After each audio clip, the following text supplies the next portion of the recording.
Hello नमस्कार दोस्तों, हमारे स्टडी सेंटर में एक बार फिर से आपका स्वागत है। आपको पता ही होगा, पिछले काफी दिनों से हम कोशिश कर रहे हैं करंट अफेयर को नागिन डांस कराने वाली क्लास। इसी क्लास का नाम हमने रखा है नागिन डांस वाली क्लास। करंट अफेयर को नचा नचा के मारेगी एग्जाम के अंदर, एकदम जो सीधे से सीधे एग्जाम में टपकेंगे क्वेश्चन, वो वाले क्वेश्चन हम कराएंगे। ये जैसे हम क्लास देखते हैं, करंट अफेयर की रोज क्लास देखते हैं, 2-2 घंटा क्लास देख लेते हैं, फिर भी जैसे महीना होता है तो इतनी बड़ी कॉपी पड़ जाती है। अब समझ में नहीं आता कौन सा पढ़े और कौन सा नहीं पढ़े। उसी झंझट से छुटकारा पाने के लिए एक छोटी क्लास स्टार्ट की है।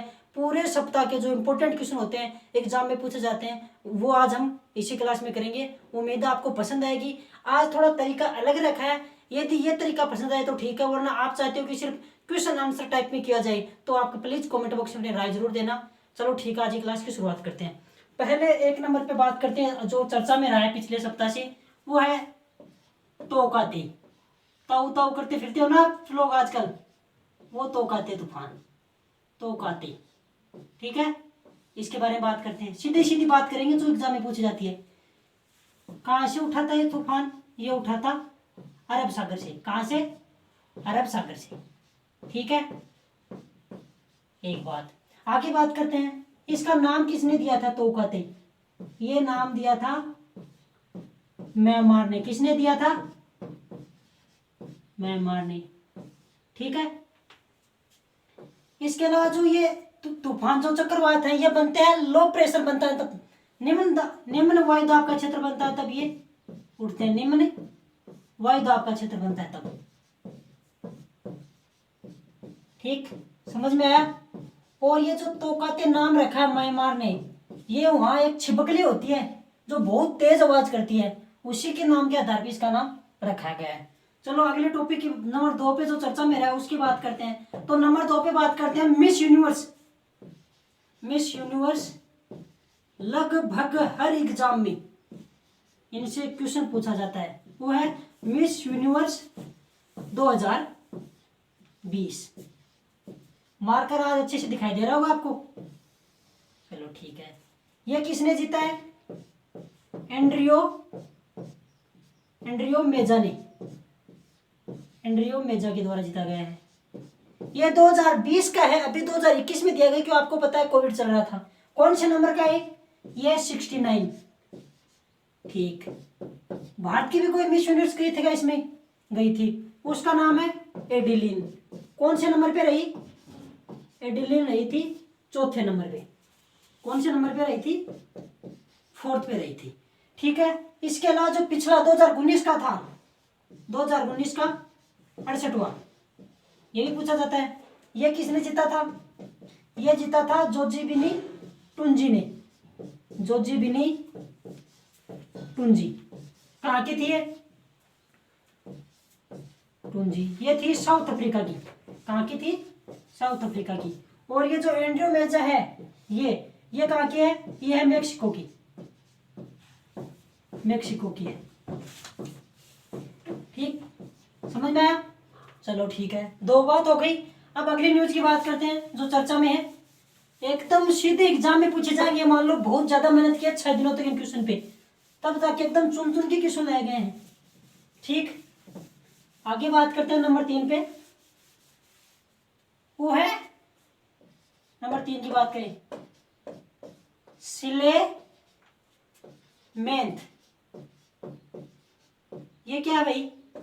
यह एक छिपकली की प्रजाति है जो 42 करोड़ वर्ष पुरानी है। कितनी है? 42 करोड़ वर्ष पुरानी।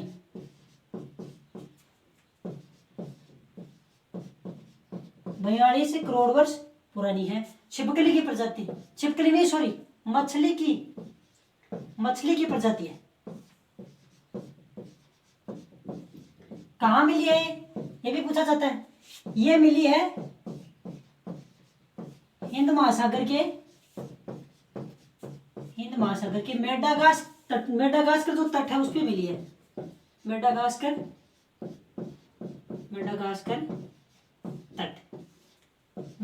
तट पे मिली है। ठीक है, समझ में आ रहा होगा अच्छे से। अगला बात करते हैं, जो नंबर 4 टॉपिक है वो अपना फॉर्चून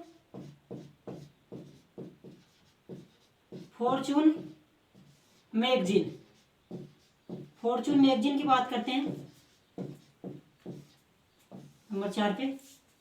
तो इसने 2021 में जो टॉप 50 नेता है, टॉप 50 नेता, उनकी लिस्ट जारी की है।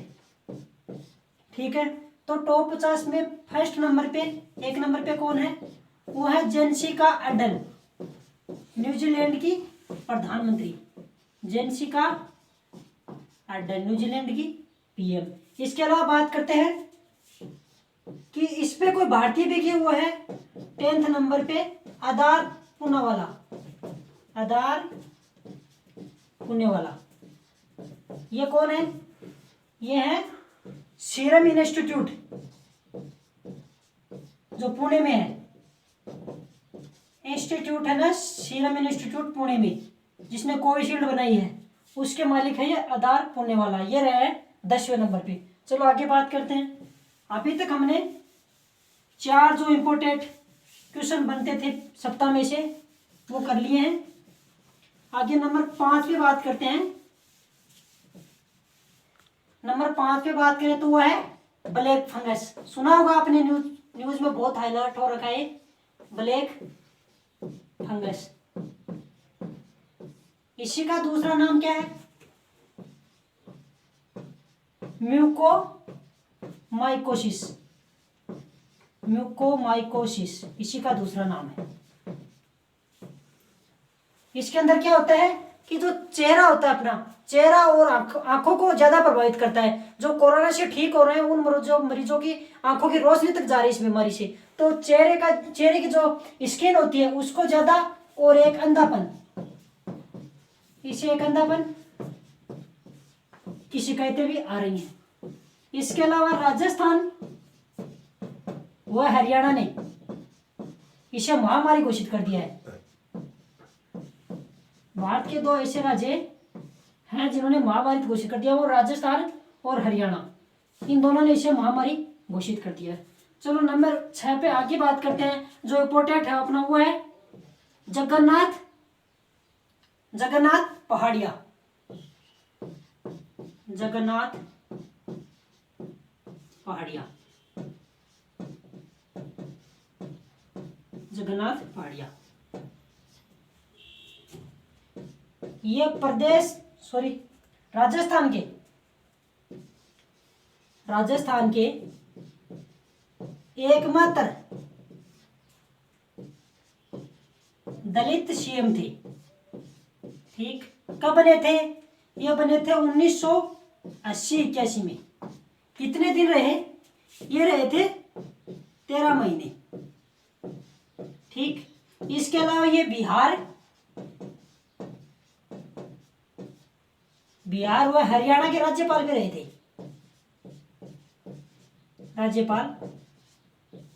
हाल में इनका कोविड के कारण निधन हो गया है, कोविड से निधन हो गया है। जगन्नाथ पहाड़िया के बारे में आपको एक इम्पोर्टेंट बात बताता हूँ। एक बार क्या होता है कि जो महादेवी वर्मा है वो अपने राजस्थान आई थी, उन्होंने अपनी एक कविता सुनाई थी। आपको बताओ छायावादी कवित्री थी। तो कविता जो सुनी जगन्नाथ पहाड़िया ने कहा मुझे कुछ भी समझ में नहीं है, आपने जो बोला वो मेरे सब सर के ऊपर से गया। ये बात महादेवी वर्मा को थोड़ी बुरी लगी, उन्होंने इंदिरा गांधी से शिकायत कर दी। तो कहते हैं कि उसी के बाद इंदिरा गांधी ने इनसे इस्तीफा मांग लिया था और इनको इस्तीफा देना पड़ा था। ये कहानी प्रचलित है इनके बारे में। चलो आगे बात करते हैं। अभी तक हमने पढ़ लिए 6 क्वेश्चन। हर क्वेश्चन ये मान लो कि एक से बढ़कर एक वेरी इंपॉर्टेंट है एग्जाम की दृष्टि से। आगे बात करते हैं कोवैक्स, साथ में बात करते हैं कोवैक्स। ये कोवैक्स पहल WHO के द्वारा चलाई गई है टीकाकरण से संबंधित, और अपने भारत का एकमात्र राज्य जो अभी इसमें शामिल हो गया है, या कहते हैं भारत का प्रथम राज्य, वो कौन सा है? वो है पंजाब। कौन सा है? पंजाब। और हाल ही में आपने सुना भी होगा, पंजाब ने एक अभियान चलाया था, कोरोना मुक्त पिंड अभियान। कौन सा चलाया था? नोट कर लें इन बातों को, बहुत इंपॉर्टेंट बातें हैं ये। कोरोना मुक्त पिंड अभियान। इसके तहत जो उसके जिले थे उनमें जो टीकाकरण वैक्सीनेशन से लेकर के वैक्सीनेशन जो भी करवाएगा उसको 10 लाख का अनुदान दिया जाएगा विकास के लिए। कोरोना मुक्त पिंड अभियान। ठीक, आगे बात करते हैं। नंबर 8 पे यदि बात करें तो है ऑल टाइम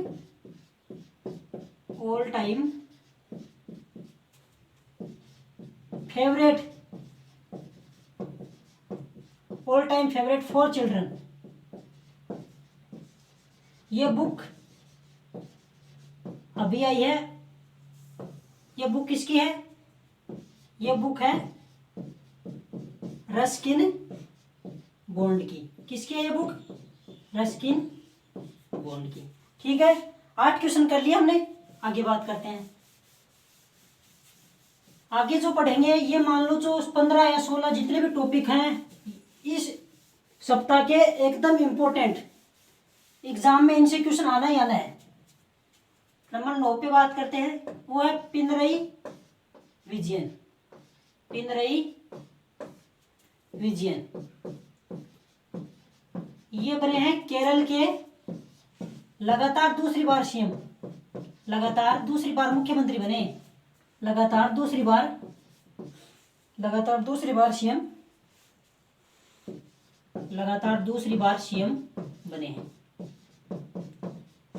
सीएम मतलब कि 140 विधानसभा की सीट है यहाँ बीजेपी और कांग्रेस का एकदम से सूपड़ा साफ हो गया। लेफ्ट डेमोक्रेटिक फ्रंट LDF इसने सभी की सभी 140 सीटें जीत ली हैं और लगातार दूसरी बार ये सीएम बन गए। और शपथ कौन दिलाता है राज्य में आपको पता है? राज्यपाल। और राज्यपाल कौन है केरल में? केरल में भी राज्यपाल है मोहम्मद आरिफ। कौन है? मोहम्मद आरिफ। ठीक, समझ में आया? आगे बात करते हैं। नंबर 10 पे बात करेंगे हम जैव विविधता दिवस। जैव विविधता दिवस। एक साथ इतने इंपॉर्टेंट क्वेश्चन आपको कहीं भी देखने को नहीं मिलेंगे, चाहे पूरा यूट्यूब खंगाल लेना आप। जैव विविधता दिवस ये कब मनाया जाता है? 22 मई को। ठीक है, इसकी 2021 की थीम क्या है? 2021 की थीम क्या है? कि थीम है समाधान। इंग्लिश में बता देता हूं मैं। वी आर द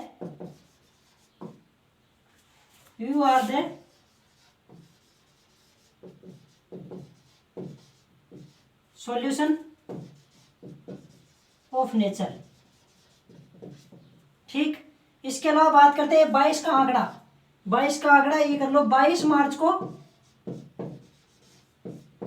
विश्व जल दिवस मनाया जाता है। विश्व जल दिवस। ठीक, इसी के अलावा 22 अप्रैल को मनाया जाता है पृथ्वी दिवस। ये आप कहीं कभी भी नहीं भूलने वाले हो, एकदम पॉइंट टू पॉइंट बात। ये नहीं कि हमारा कोर्स खरीद लो, ये कर लो, वो कर लो, बिल्कुल आपको पॉइंट टू पॉइंट बात बताई जाएगी। ठीक है, आगे बात करते हैं। अभी तक हमने 10 क्वेश्चन कर लिए हैं। चलो ठीक है, आगे बात करते हैं 11 नंबर क्वेश्चन की। वेरी इंपॉर्टेंट टॉपिक है 11 नंबर का। ये मान लो ये तो एकदम पक्का एग्जाम में आएगा, सीधा का सीधा ही टपकेगा। नंबर 11 पे बात करते हैं, वो है सुंदरलाल बहुगुणा। कौन है? सुंदरलाल बहुगुणा। ये मान लो ये नाम ही काफी है अपने आप में। ना संघर्ष ना तकलीफ तो क्या खाक मजा है जीने में, बड़े बड़े तूफान थम जाते हैं जब आग लगी हो सीने में। ऐसा मोटिवेशन सुंदरलाल बहुगुणा से आपको मिल सकता है। तो ये इन्होंने क्या किया था उत्तराखंड में, यूके, वो वाला यूके में, समझ आना आप, उत्तराखंड में।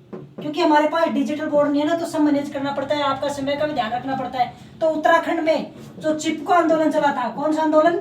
चिपको आंदोलन, जिसके अंदर पेड़ों को काटने नहीं दिया जाता था। चिपका आंदोलन, चिपको आंदोलन चलाया था उत्तराखंड में। इसके अलावा एक और चलाया था जो टिहरी बांध परियोजना है, टिहरी बांध परियोजना, उसका भी इन्होंने विरोध किया था। टिहरी बांध परियोजना का विरोध इसकी पीडीएफ आपको मिल जाएगी टेलीग्राम चैनल में, MNV स्टडी सेंटर ऑफिशियल वाले में। टिहरी बांध परियोजना का विरोध किया था। इसके अलावा इनको मिला था 2009 में भारत का दूसरा सर्वोच्च सम्मान पद्म विभूषण, पद्म विभूषण दिया गया था इनको। और हाल ही में इनका निधन हो गया कोविड-19 के कारण, कोविड के कारण निधन हो गया, कोविड से निधन। और ये जो टिहरी बांध है ये भारत का सबसे ऊंचा बांध है, इस बात को नोट कर लेना। ये छोटी छोटी बातें आप जोड़ते जाओगे ना तभी आगे बढ़ोगे। भारत का सबसे ऊंचा बांध किस नदी पे बना है, लगे हाथ ये भी बता दो। ये बना है भागीरथी नदी पे। कौन सी नदी पे? भागीरथी पे। नोट कर लेना सारी बातें और पीडीएफ आपको मिल जाएगी भागीरथी नदी पे। अभी तक हमने कर लिए हैं 11 क्वेश्चन। आगे करते हैं नंबर 12 पे बात करते हैं। वो है वर्ल्ड कोरियोग्राफर अवार्ड दिया गया है, उसकी बात कर लेते हैं। नंबर 12 पे बात करते हैं world choreographer, world choreographer award किसकी बात करते हैं? वर्ल्ड कोरियोग्राफर अवार्ड 2020 किसको दिया गया है? ये दिया गया है सुरेश जी को।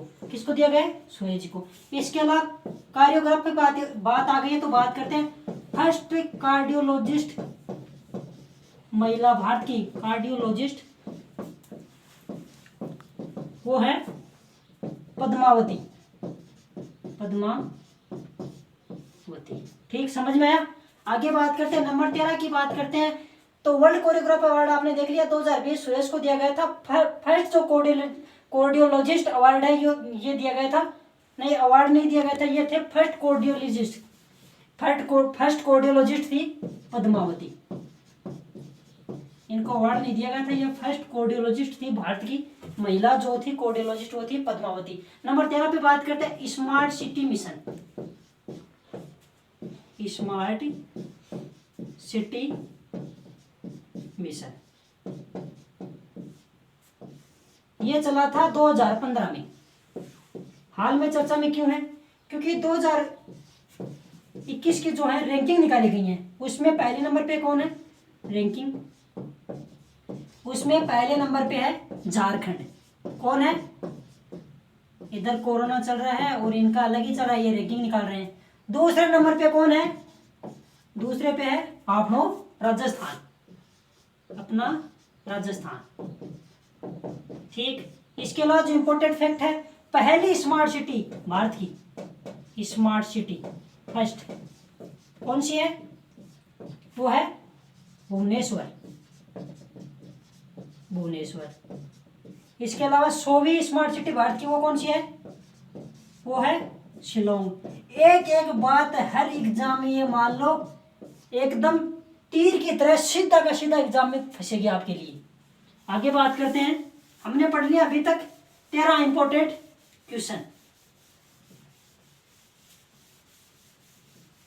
नंबर 13 पढ़ लिए, अभी 14 की बात करेंगे। वो है इंटरनेशनल अंतरराष्ट्रीय अजय अवार्ड, अंतरराष्ट्रीय अजय अवार्ड ये किनको दिया गया है? ये दिया गया है शिक्षा मंत्री को, भारत के शिक्षा मंत्री को। वर्तमान में शिक्षा मंत्री कौन है? वो है रमेश पोखरियाल निशंक। कौन है? रमेश पोखरियाल निशंक, रमेश पोखरियाल निशंक है। ये शिक्षा मंत्रालय जो नाम किया गया है, ये शिक्षा मंत्रालय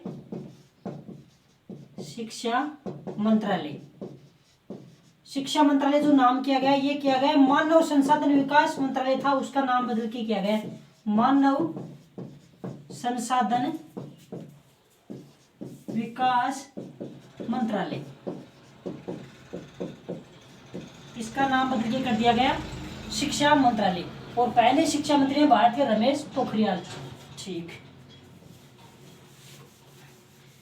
इसके आगे बात करते हैं, आजकल चर्चा में कुछ ज्यादा, सिमोर्ग सुपर कंप्यूटर।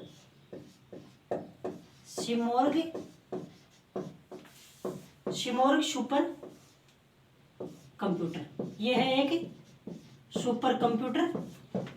और सुपर कंप्यूटर किसका है, किस देश ने विकसित किया है? यह ईरान का, अपना पहला सुपर कंप्यूटर ईरान का। तो अब तो अपने भारत से संबंधित बात कर लेते हैं। भारत का पहला सुपर कंप्यूटर, भारत का फर्स्ट, वो कौन सा है? वो है परम 8000। कौन सा है? परम 8000। और भारत के अंदर सुपर कंप्यूटर का जनक किसे कहा जाता है? सुपर कंप्यूटर के पिताजी, सुपर कंप्यूटर के जनक है, किसे कहा जाता है? वो कहा जाता है विजय भटकर को। किसे कहा जाता है? विजय भटकर को। ऐसे इंपॉर्टेंट फैक्ट बहुत ढूंढने से मिलते हैं, इस बात को याद रखना, नोट करते चलना हर बात को। तो भारत का सबसे तेज चलने वाला सुपर कंप्यूटर इधर लिख देता हूँ, भारत का सबसे तेज चलने वाला, उसका नाम है प्रत्यूष। अब भारतीय बात है कि थोड़ी विश्व की बात भी कर लेते हैं। तो विश्व में सबसे तेज कंप्यूटर किसका है? विश्व में सबसे सुपर कंप्यूटर तेज चलने वाला, वो है जापान का, फुगासे करके नाम है उसका। चलो आगे बात करते हैं, वो होगा आज का लास्ट क्वेश्चन। अभी तक हमने पढ़ ली है 15 क्वेश्चन। अंतिम जो क्वेश्चन है वो है नीरा टंडन, मेरा नहीं है नीरा, कंफ्यूज मत रहना इस बात में, नीरा टंडन। इनको व्हाइट हाउस, जो अमेरिका के राष्ट्रपति होते हैं, व्हाइट हाउस, उसमें वरिष्ठ सलाहकार जो बाइडेन का किया गया नियुक्त, में वरिष्ठ सलाहकार के पद पर नियुक्त किया गया है, वरिष्ठ सलाहकार पद पर नियुक्त किया गया है। ये थे इस सप्ताह के इंपोर्टेंट क्वेश्चन। तो आज की क्लास में हमने पढ़े पूरे सप्ताह के वेरी इंपॉर्टेंट 16 जो महत्वपूर्ण क्वेश्चन, जो सीधे सीधे एग्जाम में आएंगे, आपको देखने को मिलेंगे। जब एग्जाम में आएंगे तब आपको पता लगेगा कि कैसे, कितने, किस तरह से क्वेश्चन पूछे जाते हैं और कितने जो इन्होंने पढ़ाया कितना है। ये मान लो कि आप तहे दिल से शुक्रिया करोगे कि आपने हमें सीधे सीधे वो क्वेश्चन बताए जो एग्जाम में आते हैं। वैसे तो आप रोज पढ़ते होंगे, करंट अफेयर पढ़ते होंगे, लेकिन जो हमने करवाए एकदम शॉर्ट के अंदर सीधा सीधा एग्जाम में पूछे जाएंगे। अब आपसे रिक्वेस्ट ये है कि आज हमने पढ़ा दिया अपने तरीके से, कि ऐसे टॉपिक लिखा और उसके बारे में समझा दिया। अब आप नेक्स्ट क्लास में ये चाहते हो कि क्वेश्चन लिखे फिर उसका उत्तर करवाएं, तो वो तरीका बता देना। यदि आपको लगे ये तरीका ठीक है तो ये तरीका बता देना। इसके अलावा एक शुरुआत कर रहे हैं, इसके साथ साथ में जो खेल संबंधित अवार्ड होते हैं वो अवार्ड हम शामिल करने चाह रहे हैं। 1-2 अवार्ड हर, जो जैसे भी ये होगी, शनिवार को क्लास होगी 5 बजे, हर शनिवार को 5 बजे क्लास मिलेगी आपको। तो इसमें लास्ट में 2 अवार्ड से संबंधित क्वेश्चन, जो पता है अवार्ड से संबंधित क्वेश्चन पूछे जाते हैं, तो वो शामिल करने का विचार करना है। अपना मत है जो कमेंट बॉक्स के माध्यम से हमें बताना है। चलो ठीक है, आज की क्लास को यही समाप्त करते हैं। और MNV study centre official, MNV study centre official के नाम से जो टेलीग्राम चैनल है, उसमें आपको इन सभी क्वेश्चनों की PDF मिल जाएगी। एक बार विजिट जरूर करें। चलो ठीक है, बड़ों का सम्मान कीजिए, छोटों को प्यार दीजिए, अपना व्यवहार इस तरह से स्थापित करें कि महिलाएं आपके साथ सुरक्षित महसूस कर सकें। धन्यवाद।